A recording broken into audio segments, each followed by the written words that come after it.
Halo teman-teman, kembali bersama J Science dan kita akan membahas mengenai inovasi produksi bioetanol dari limbah agrikultur. Nah, sebelumnya teman-teman harus tahu dulu nih, apa itu arti bioetanol? Bioetanol itu merupakan salah satu alternatif pengganti sumber energi berbasis fosil yang tidak terbarukan.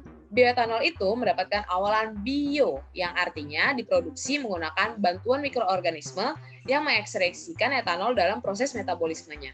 Prinsip dasar dari produksi bioetanol adalah karbohidrat yang misalnya pati, selulosa diubah menjadi gula sederhana menggunakan enzim, lalu difermentasi oleh ragi untuk menghasilkan etanol. Kapang seperti Saccharomyces cerevisiae menghasilkan enzim secara alami untuk menyediakan gula fermentasi untuk substrat fermentasinya. Sukrosa dan selulosa sendiri ini tidak dapat mengubah dirinya sendiri langsung menjadi bioetanol yang kita inginkan nih teman-teman. Lalu, apa sih yang membantu gula sederhana ini sampai nantinya menjadi bioetanol yang dapat kita manfaatkan? Jawabannya adalah enzim. Pada dasarnya, dalam produksi bioetanol kita membutuhkan enzim loh. Karena kenapa? Enzim membantu menghidrolisis substrat seperti sukrosa, pati, selulosa, dan lignoselulosa menjadi gula fermentasi yang dapat digunakan oleh mikroorganisme untuk respirasi dan menghasilkan bioetanol. Industri bioetanol sendiri sangat bergantung pada enzim. Bahkan, enzim menjadi salah satu alasan mengapa harga bioetanol sampai saat ini masih lebih mahal dibandingkan bahan bakar fosil. Selanjutnya, teman-teman tahu nggak apa artinya sampah agrikultural? Sampah agrikultural merupakan sampah atau limbah yang berasal dari sisa proses produksi pertanian. Kita semua tahu bahwa limbah itu merupakan masalah terbesar di seluruh dunia. Limbah agrikultural ini termasuk ke dalam limbah padat, yang artinya limbahnya akan semakin banyak seiring dengan pertambahan penduduk dan perkembangan industri. Nah, dengan melimpahnya limbah agrikultural terutama di Indonesia ini merupakan salah satu peluang besar dalam produksi bioetanol loh teman-teman, karena produksi bioetanol itu menggunakan biomasa berupa limbah hasil industri agrikultur. Nah, limbah agrikultural ini dapat digunakan sebagai substrat untuk memproduksi bioetanol karena memiliki kandungan selulosa, hemiselulosa, lignin, protein, mineral, dan serat sebagai bahan utama yang diperlukan pada proses produksi bioetanol. Apa sih contohnya limbah agrikultur? Contohnya itu adalah kulit biji gandum dan limbah kaya selulosa seperti paku ekor kuda. Berdasarkan substratnya, para peneliti itu mengkategorikan bioetanol menjadi dua generasi. Yang pertama adalah bioetanol generasi pertama.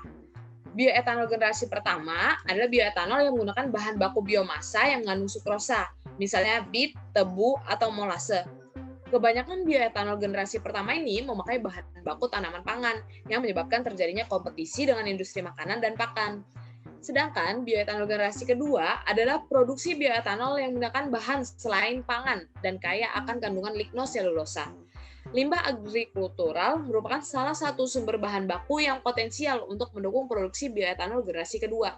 Namun, karena adanya kandungan lignin, diperlukan proses pretreatment yang nantinya akan meningkatkan biaya produksi sehingga dianggap kurang ekonomis.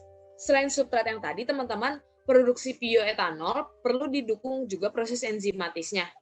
Mikroba berupa bakteri dapat digunakan sebagai pendukung proses enzimatis produksi bioetanol. Mikroba yang paling sering digunakan itu adalah mikroba yang berasal dari dalam tanah. Karena mikroba yang berasal dari dalam tanah melakukan seluruh proses biologisnya di dalam tanah menggunakan proses enzimatis juga. Dengan menggunakan bakteri, limbah agrikultur dapat digunakan sebagai substrat fermentasi bakteri untuk menghasilkan enzim yang berguna dalam proses produksi bioetanol. Selanjutnya, yuk kita kenalan dengan teman kecil kita, Streptomyces flavissimus, yang akan membantu kita untuk memproduksi bioetanol.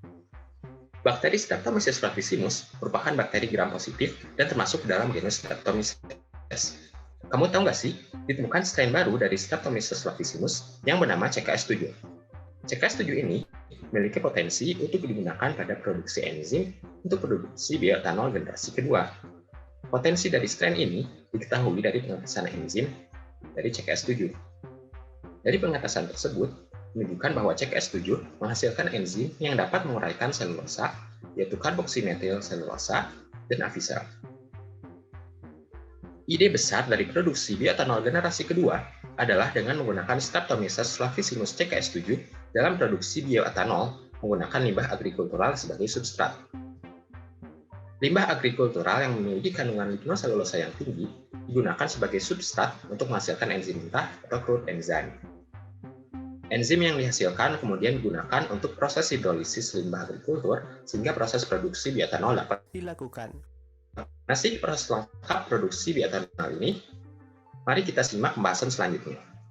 Dalam produksi enzim bioetanol, perlu dilakukan SSF atau Solid State Fermentation. SSF merupakan metode fermentasi di mana mikroorganisme ditempatkan pada substrat padat dengan kadar air yang rendah. Tahap pertama adalah pemilihan substrat limbah agrikultur dan enzim dari Saccharomyces flavissimus CKS7. Limbah agrikultur yang digunakan biasanya berupa barley bran, rye bran, bunga matahari, dan soybean meal. Substrat dan limbah agrikultural dimasukkan ke dalam labu Erlenmeyer dan ditambahkan air suling, kemudian diinkubasi selama seminggu pada suhu 30 derajat Celcius. Setelah itu, enzim diekstrak dengan cara menambahkan larutan buffer asetat ke dalam labu dan dikocok dengan menggunakan rotary shaker. Proses selanjutnya yaitu sentrifugasi sehingga terbentuk supernatan. Supernatan inilah yang digunakan sebagai ekstrak enzim mentah atau crude enzyme. Kemampuan crude enzyme dalam mereduksi substrat harus diukur. Hal ini bertujuan untuk mengetahui seberapa besar potensi dan untuk memprediksi apakah enzim ini cukup efisien jika digunakan untuk produksi bioetanol. Salah satu parameter yang diukur adalah aktivitas enzimatis. Aktivitas enzimatis dapat diukur dengan menggunakan metode DNS. Caranya adalah dengan mereduksi 3,5 dinitrosalisilik acid menjadi 3 amino 5 nitrosalisilik acid oleh gusaldehid pada gula reduksi, dan reduksi ini menimbulkan perubahan warna. Prinsip aktivitas enzimatis yang sebelumnya dilakukan dapat dilihat dengan menggunakan spektrofotometer. Prinsip kerjanya adalah dengan melawatkan sumber cahaya pada sampel dengan menggunakan seleksi panjang gelombang. Setelah itu, dilihat absorbansinya untuk melihat konsentrasi gula reduksi. Tahap selanjutnya adalah pengetesan crude enzyme pada produksi bioetanol. Setelah dilakukan pengetesan, didapatkan rye bran memberikan aktivitas enzim tertinggi. Crude enzyme ini kemudian dites dalam produksi bioetanol.